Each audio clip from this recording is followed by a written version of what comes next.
para nosotros encontrar el límite de la secuencia dada por un sub n. Mirando el teorema a continuación, si un sub n es igual a la función f de n, y el límite cuando x se acerca al infinito. Si f de x es igual a L, entonces un sub n converge a L, y el límite cuando n se aproxima al infinito de un sub n es igual a L. Este teorema nos dice que determinamos el límite de una secuencia de la misma manera que determinamos el límite en el infinito de una función. En lugar de definir formalmente una función f de soft de n es igual a sub n, normalmente dejamos que la frase de fórmula sub n sea una función de n. Y determinar un límite a medida que n se acerca al infinito. Entonces, el límite de la secuencia es igual al límite cuando n se acerca al infinito de las cantidades 6n menos 6 divididas por la cantidad 4n más 8. Hay varias formas de determinar límites en el infinito de funciones racionales. Echaremos un vistazo a dos métodos. Para el primer método, dividiremos cada término en el numerador y el denominador por la potencia más alta de x en el denominador, o en nuestro caso, la potencia más alta de n en el denominador.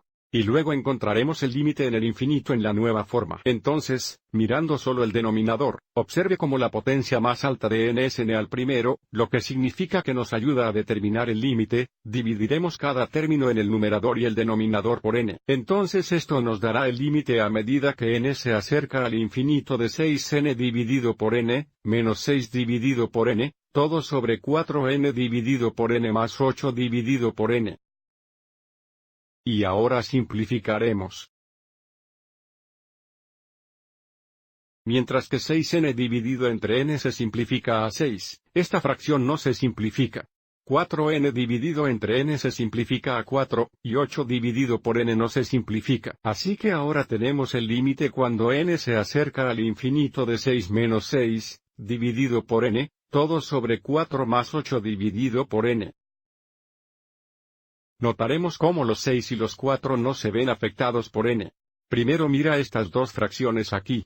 Observe cómo para ambas fracciones, los numeradores son constantes y el denominador contiene un factor de n. Entonces, cuando n se aproxima a un infinito, el denominador aumenta sin límite y, por lo tanto, ambas fracciones se acercan a 0. Y por lo tanto este límite es igual a 6,4 que se simplifica a 3,2. Entonces, debido a que este límite es igual a los 3,2, ahora sabemos que un sub n converge a 3,2.